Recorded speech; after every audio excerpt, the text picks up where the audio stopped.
কয়েকদিন আগে একজন মাদ্রাসা শিক্ষক কাজ করেছে, তার জন্য এবং তার স্ত্রীর জন্য কবর খুঁড়ে রেখে দিয়েছেন। সিমেন্ট বালি দিয়ে রড দিয়ে আবার ঢালাই করে রেখে দিয়েছে। আমি জানি না যে তারা কোন সেন্সে এটা করতেছে, কারণ কোরআন হাদিসে দলিল লাগবে। এখানে দুইটা বিষয় আছে, একটা হচ্ছে কবর নির্মাণ করে কবরটাকে রেখে দেওয়া, আর আরেকটা বিষয় হচ্ছে কবর নির্মাণ না বরং জায়গা বরাদ্দ রাখা। যেমন আমাদের আয়েশা সিদ্দিকা রাদিয়াল্লাহু তাআলা আনহা, তিনি নিজের জমিতে নিজের জন্য কবরের জায়গা নির্ধারণ করে দিয়েছিলেন। রাসূল আকরাম সাল্লাল্লাহু আলাইহি ওয়াসাল্লামের পাশে তার কবরের স্থান নির্ধারণ করেছিলেন, যা তিনি পরে হযরত ওমর ফারুক রাদিয়াল্লাহু তাআলা আনহুকে দিয়ে দিয়েছিলেন। মানে আল্লাহ রাসূল সাল্লাল্লাহু আলাইহি ওয়াসাল্লামকে দাফনটা কোথায় করা হয়েছিল? আম্মাজান আয়েশা সিদ্দিকা রাদিয়াল্লাহু তাআলা আনহার ঘরের মধ্যে। তো আল্লাহ রাসূলের দাফনের পরে যখন আবু বকরের দাফন হয়েছে, তারপরে একটা জায়গা তিনি খালি রেখেছিলেন। কার জন্য? আম্মাজান আয়েশা সিদ্দিকা রাদিয়াল্লাহু তাআলা আনহার জন্য। কেন? যে এই জায়গায় নবীজির পাশে আমি নিজে শয়ন করব। জায়গা যদি কেউ বরাদ্দ রাখে এটা জায়েজ আছে। ওমর ফারুক রাদিয়াল্লাহু তাআলা আনহু তিনি ইন্তেকাল করার আগেই ওই জায়গাটি চেয়েছিলেন। এই জন্য আম্মাজান আয়েশা সিদ্দিকা রাদিয়াল্লাহু তাআলা আনহার দাফন ওখানে কিন্তু হয় নাই, হয়েছে ওমর রাদিয়াল্লাহু তাআলা আনহু।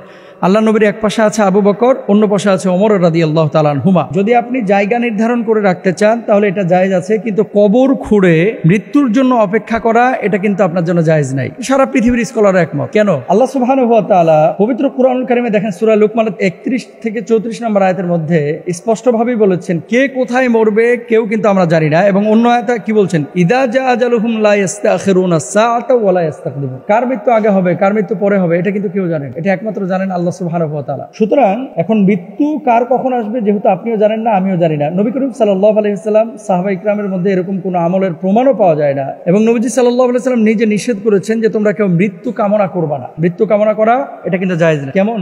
অসুস্থ হয়েছেন, আল্লাহকে বললেন আল্লাহ তুমি আমার উঠায় নাও, আল্লাহ তুমি আমার দুনিয়াতে রাখো না, আল্লাহ তুমি আমার নিয়ে চলে যাও, এরকম যদি কেউ মৃত্যু কামনা করে এটা তার জন্য কিন্তু মোটেও জায়েজ নাই। রাসূল আকরাম সাল্লাল্লাহু আলাইহি ওয়াসাল্লাম নিষেধ করেছেন তোমাদের কেউ যেন মৃত্যু কামনা না করে, কারণ সে যদি সৎকর্মশীল হয়ে লোক হয় তবে বেঁচে থাকলে হয়তো সে নেকির কাজ বৃদ্ধি করবে, আর যদি অন্যায়কারী হয় তাহলে হয়তো সে তওবা করে দ্বীনের পথে ফিরে আসবে। বুখারীর হাদিস কিন্তু। তাহলে আপনি কবর খুঁড়ে যদি মৃত্যু কামনা করেন এটা আপনার জন্য জায়েজ নাই, তবে কবরের জন্য জায়গা নির্ধারণ করতে পারেন। উজবেকিস্তানে একজন আল্লাহর ওলির দরবারে গিয়েছিলাম, তো তিনি তার জীবন দশায় যে কবরের মধ্যে ধ্যান করতেন। তারপরে এই যে সিলেটে এক মাহফিলে যাওয়ার পর এক দরবার দেখলাম উনিও নাকি মাটির নিচে ধ্যান করতেন। তো ধ্যান করা এক জিনিস, আর কবরকে এভাবে খুঁড়ে রেখে মৃত্যুর জন্য প্রস্তুতি নেওয়া এটা আরেক জিনিস। এটা কিন্তু ইসলামী শরিয়া অনুমোদন করে না। তাহলে আপনি কি করবেন? আপনার করণীয় হচ্ছে মৃত্যু যখন চলে আসবে তখন আপনার ডেকে আনা লাগবে না, অটোমেটিক হয়ে যাবে। তো সেই মৃত্যুর জন্য প্রস্তুতি আপনাকে নিয়ে রাখতে হবে। কতটুকু আপনি সৎ কাজ করছেন, ভালো কাজ করছেন, কতটুকু আল্লাহর জন্য কাজ করতেছেন, এই জিনিসগুলো আপনি খেয়াল রাখবেন। আল্লাহ সুবহানাহু ওয়া তাআলা আমাদের সবাইকে তৌফিক দান করুন।